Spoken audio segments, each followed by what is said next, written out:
Welcome to another episode of Mira. Look, I'll be showing you some of the coolest, amazing, most interesting things, places all around the world.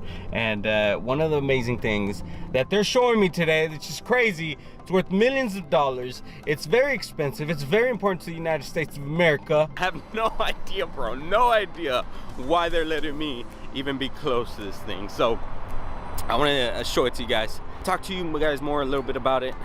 Give you some fun facts because it's gonna be really interesting, and I can't wait. Let's go. Whew. It's in there. It's in there. It's in there.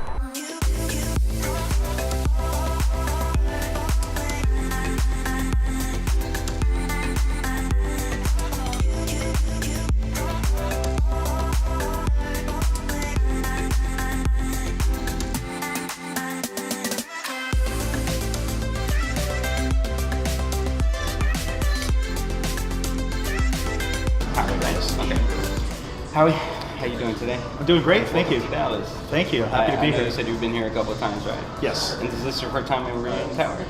Yes, absolutely, yeah, it's beautiful. Yeah, I can say I've been here for 28 years, and this is my first time, so it's amazing the view here. But what's more amazing is what we actually have here, which is the Stanley Cup. Absolutely. That's amazing. Never in my life did I think I was going to be able to see this close.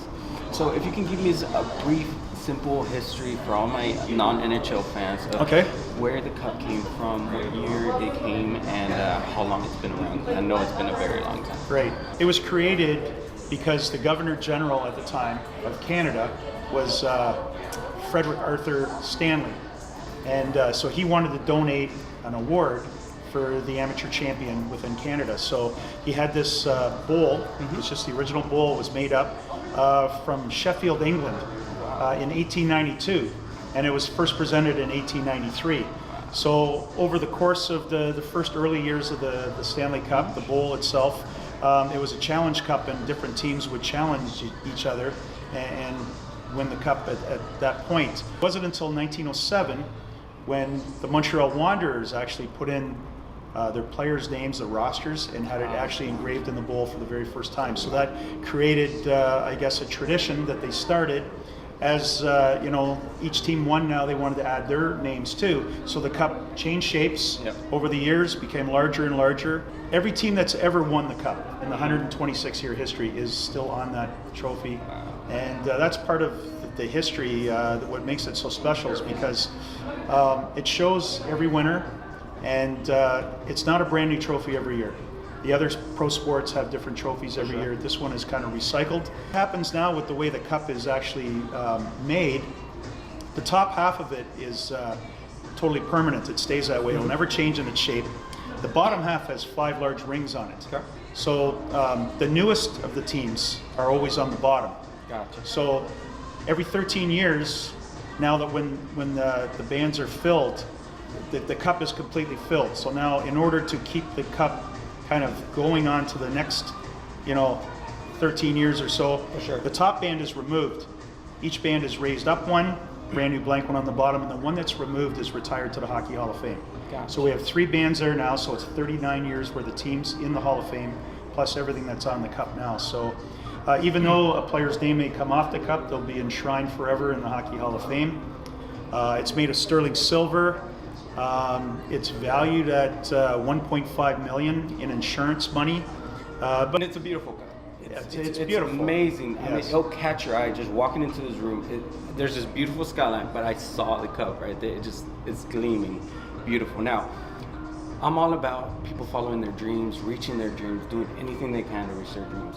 What's the most amazing story you've seen from a player that has received this trophy for the first time? Is there a personal story you have, that one moment that sticks out to where this player reached his dream of being a champion? There's plenty of stories. Going right from, say, one of the younger players, maybe he wins it the first year in the league. It's one of those things that he's very fortunate to be on a team that's able to compete for it and win. And then you have other players, and I guess the first name that comes to mind for me is a player named Ray Bourque. I've heard of him. Played 20 years with the Boston Bruins. Finally decided it was near the end of his career. He hadn't won the cup yet. Maybe time to make a move. So he asked for a trade, I guess, and he was moved to the Colorado Avalanche. And they ended up winning a cup in 2002, his 22nd year in the league.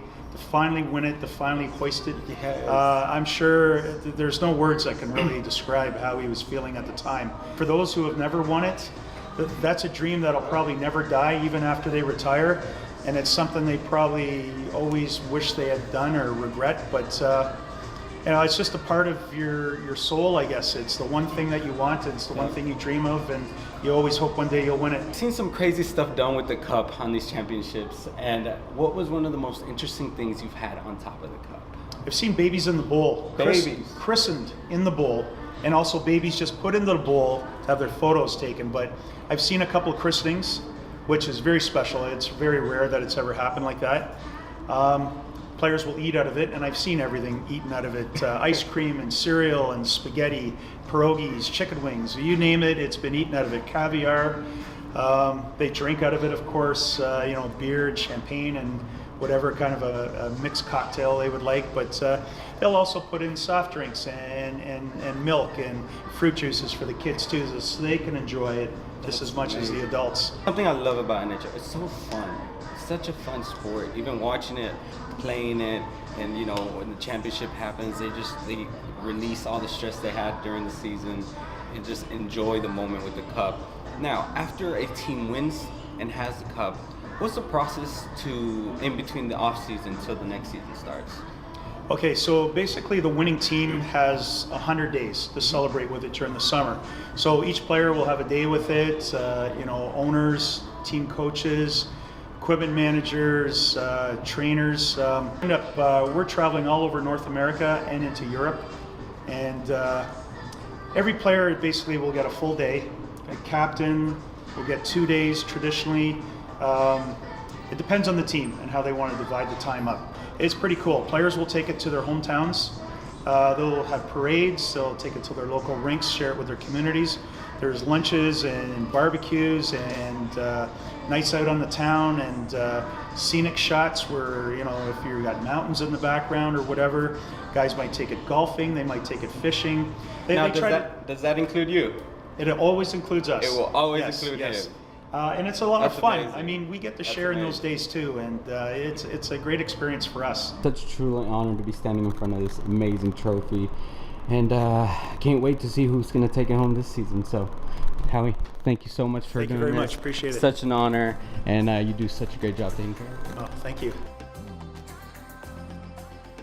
And just like that, guys, what an amazing opportunity to be so close to the Stanley Cup, learn about it, and just truly appreciate how special that trophy is. It is truly different from all the other ones, from baseball, from football, from soccer.